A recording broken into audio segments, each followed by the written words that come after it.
Children's story, Peter Pan and the Magical Adventure in the Candy Factory.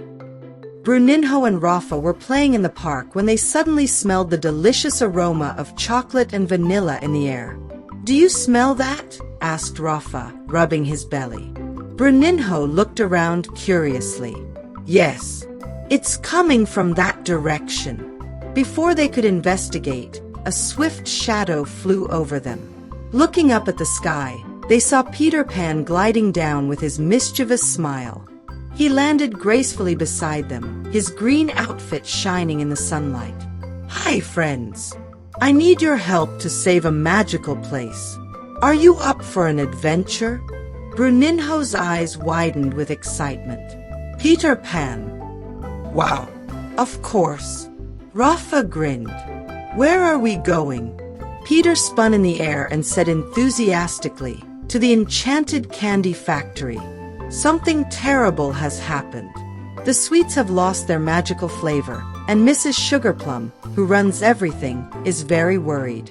We need to find out what's causing this before it's too late." Without wasting any time, Peter grabbed a handful of magic dust and sprinkled it over Bruninho and Rafa, making them float. With a bright smile, Peter exclaimed, "Hold on tight, boys. We're off to a delicious adventure." In seconds, they soared through the clouds, flying over chocolate rivers and cotton candy trees until they saw a giant, colorful factory. The factory's chimneys puffed out sweet-smelling smoke, and giant sugar wheels spun endlessly. However, as they got closer, they noticed something was wrong. The once sweet aroma was now dark and bitter. Upon landing, Mrs. Sugarplum rushed to them, her baker's hat slightly askew and worry on her face.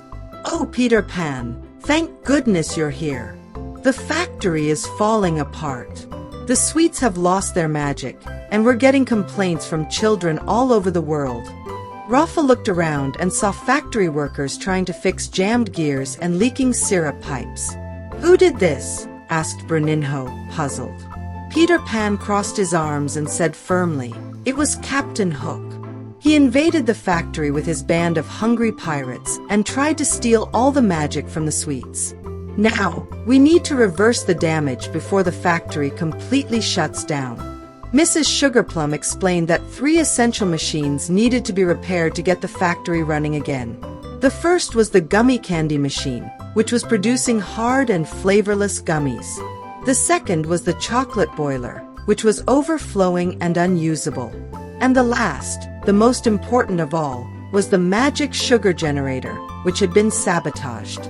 Peter Pan put his hands on his hips. "Looks like we have a big challenge ahead, friends. But I believe in us. Let's do this together." The Gummy Candy Challenge. In the gummy candy room, huge gummies bounced from side to side, blocking the way.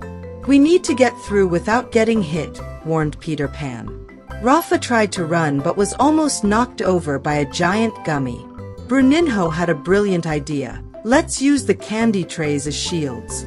They slid across the room, using the trays to block the bouncing gummies until they reached the controls and reset the machine. The gummies immediately turned colorful and delicious again. The Chocolate Boiler Challenge. In the chocolate boiler room, things were even trickier. Chocolate was overflowing everywhere, creating a sticky lake. "We need to find the right valve to control the flow," said Peter Pan, flying quickly to search for clues. Bruninho and Rafa tried turning a few knobs, but nothing worked. Peter found a map hidden behind a large sack of cocoa beans and pointed to a hidden lever.